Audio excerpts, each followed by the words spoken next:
There is no two-way out, because that is where the world is. It started in Japan, digitalization or introduction of e-commerce, South Korea, Singapore, it went to Sri Lanka, India, Vietnam, now in Bali and Jakarta, where enormous changes are taking place. And for us on this continent to be nearer where our brothers and sisters in Asia are, we must urge our governments to come up with not only proposals or policy papers, but legislation that can compel both our young men and fast-aging people like ourselves to be IT literate. That will be the only way for us to march or to move closer to the world that is practicing a digital economy. If we don't do so, we will find ourselves irrelevant, because we want our young men and women, when they are in their rural setup sort of homes, should be able to carry out the businesses without necessarily being in big cities or being employed. And what this means is that we must be smart. All of us, we carry smart gadgets. Smart gadgets support smart economy. Smart economy supports digital economy and e-commerce. Coming to COVID-19 pandemic, we in the Central Organization of Trade Unions in Kenya recently launched a COVID-19 response and resilience strategy 2021 to 2025 that looks into the changes in the world of work brought about by the pandemic, the ballooning of our informal sector and rapid digitalization that is taking place. And now, coupled with what is happening in Ukraine, we might again be forced to accept those economic changes that are globally taking place. And in tackling the above issues, Kenyan workers will continue to rely heavily on the tripartite social partner arrangements, and also collaboration and partnership with other local and international industrial relations players. We must strengthen tripartism arrangements. We must work close. Mr. Waziri, you must make sure that your Minister of Labor moves closer to employers, moves closer to workers, and we do things together. We consult, we assist one another, and this spreads over to the continent of Africa. And as we are part of the International Labour Organization structures, we strengthen tripartism arrangement from there to up to where we are. I don't know what's happening with the world today, because we've just recovered from a very serious crisis, and someone thinks it's not enough and starts another problem in the world, which is going to affect employers and employees, and the business, how business will be conducted. As we are speaking, you can see now planes are being diverted out of Ukraine and moving from Europe to Far East. It's going to double the cost because you have to change the route. Again, that will impact on business. Borrowing across the globe will also be affected, because there are embargoes that the world is mobilizing themselves to suspend, to stop, and even block. And that will still have an impact on employers and employees.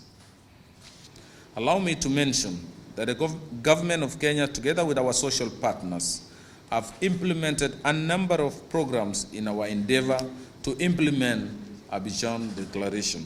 These include, but not limited to, the development and launch of third generation of Country Decent Work Agenda Program 2021-2025, which I launched in December last year.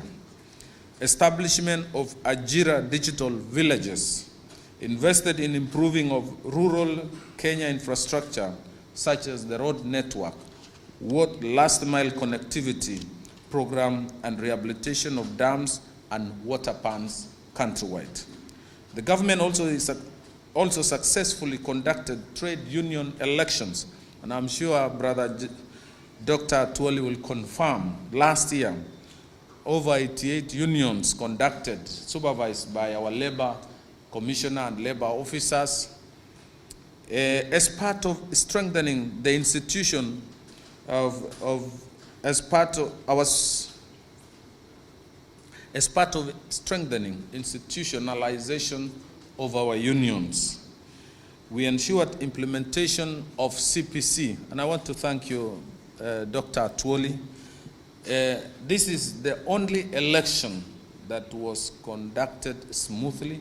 No cases were taken to court, and I believe we are now beginning to witness a new way of engagement between our workers, employers, and government through definition of social dialogue. That we must break these borders amongst our 52 or 53 African countries, from Nigeria, Algeria to Kenya, that we all champion freedom of movement of goods and services so that labor can follow. As we pursue trade, we expect that goods will move from north to south, east to west. But similarly, goods cannot move alone without labor. And we must break these borders and create one indivisible Africa that allows, promotes, and champions freedom of movement of goods and services. I want to see a Kenyan engineer working in Algeria. I want to see an Algerian a banker working in Kenya. But what will Africa do to scale? We need a different caliber of relationship. Africa wants to be treated as a partner, but how will Africa protect her resources, her people, her skills to be able that you have in the program before you? Through in-depth discussions around the theme that you have chosen.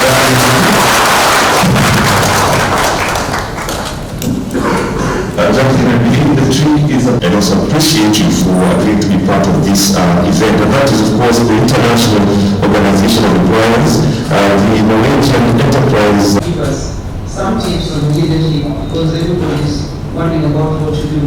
Part of this program is focusing on Tibet and skills. Also to take this opportunity to acknowledge the partners, because without these people who work with you, who hold your hand as you're putting together some skills initiative for Africa, MSSF, CPM, we have NITA, that is the National Industrial, and they'll be able to share the information and what they have on offer for these 2 days.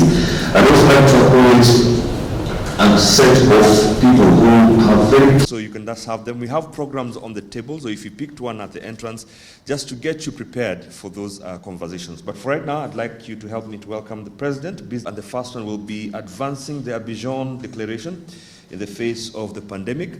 And then we also have another panel later on. I want to thank the President, your organization, Sister Saida. Your country bestowed me with a very highest honor, EGH, and I want to thank you for that. And all the participants, thank you. Again, another round of applause. Secretary General, Central Organization of Trade Unions, KOTU, Bonatoli, as always. Thank you so much. It's always good to have you in these conversations because, of course, Bwana Waziri, most welcome. Thank you.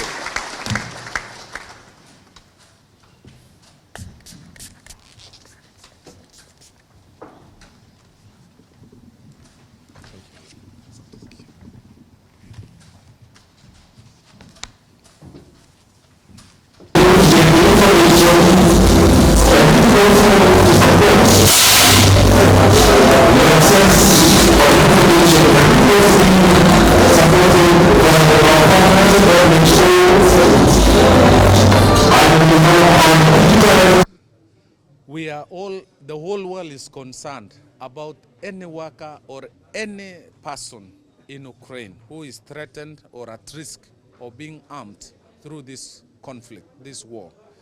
We have a few Kenyans, mostly students who are in Ukraine, and the government has made efforts. The Ministry of Foreign Affairs is working with the neighboring countries to Ukraine, like Poland and the neighboring countries, to give Kenyans safe movement, safe passage. Some, at least fortunately, some have arrived home. We are hoping and optimistic that those other remaining Kenyans, particularly students, will find their way back home safely. Do you have like a data in terms of numbers? So far, not yet. So far, not yet. I think there are many people in Ukraine. Others are working, and some are students. I don't have the right number.